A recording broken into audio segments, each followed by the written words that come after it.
आप देख रहे हैं जनता मंच। वित्त मंत्री निर्मला सीतारमण 23 जुलाई 2024 को संसद में वित्तीय वर्ष 2024 के लिए पूर्ण बजट पेश करेंगी। इस बजट से देश के आम नागरिक, मिडिल क्लास, उद्योग जगत, उच्च शिक्षा प्राप्त करने वाले विद्यार्थियों और गृहिणियों की उम्मीदें हैं। उम्मीद ये भी जाहिर की जा रही है कि इस बजट से पुरानी पेंशन योजना को लेकर बड़ी खबर आ सकती है।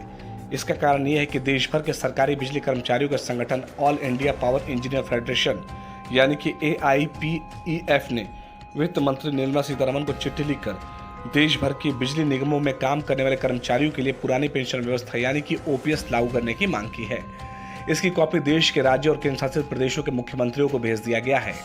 AIPEF के चेयरमैन शैलेंद्र दुबे ने कहा कि नई पेंशन सिस्टम यानी कि NPS के तहत कर्मचारियों की सैलरी से 10% रकम की कटौती की जाती है और बाकी की 14% रकम सरकार या नियोक्ता की ओर से दी जाती है। उन्होंने कहा कि रकम भारतीय जीवन बीमा निगम यानी कि LIC और कुछ दूसरी संस्थाओं के जरिए से शेयर बाजार में निवेश की जाती है। कर्मचारी के सेवानिवृत्ति के समय बाजार में जो भी होगा वह रकम वापस कर दी जाएगी और बाजार मूल्य के हिसाब से पेंशन दी जाएगी। यह रकम बहुत कम है। उन्होंने कहा कि पुरानी पेंशन योजना यानी कि OPS में पेंशन अंतिम वेतन का 50% है। इसमें से जब भी वेतन संशोधन होता है तो पेंशन भी संशोधित होती है। पेंशन भोगी की मृत्यु होने पर उसकी पत्नी को पारिवारिक पेंशन मिलती है।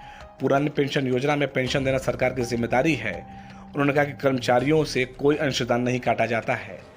ऐसे में लगातार मोदी सरकार से OPS NPS को लेकर मांग गरमाती जा रही है। इससे पहले रक्षा मंत्री से भी जो बात होनी थी वहां पर भी बात नहीं मिली और अब उम्मीद ये की जा रही है, कर्मचारी ये उम्मीद कर रहे हैं कि आगामी बजट में उनके लिए कुछ खास पिटारा खुलने वाला है। वित्त मंत्री निर्मला सीतारमण जब 23 जुलाई को बजट पेश करेंगी तो उन्हें उम्मीद है कि उनके लिए भी इस बजट में खासा कुछ चीजें होंगी जिसको लेकर कर्मचारी अपनी उम्मीद को बरकरार किए हुए हैं। ब्यूरो रिपोर्ट जनता मंच।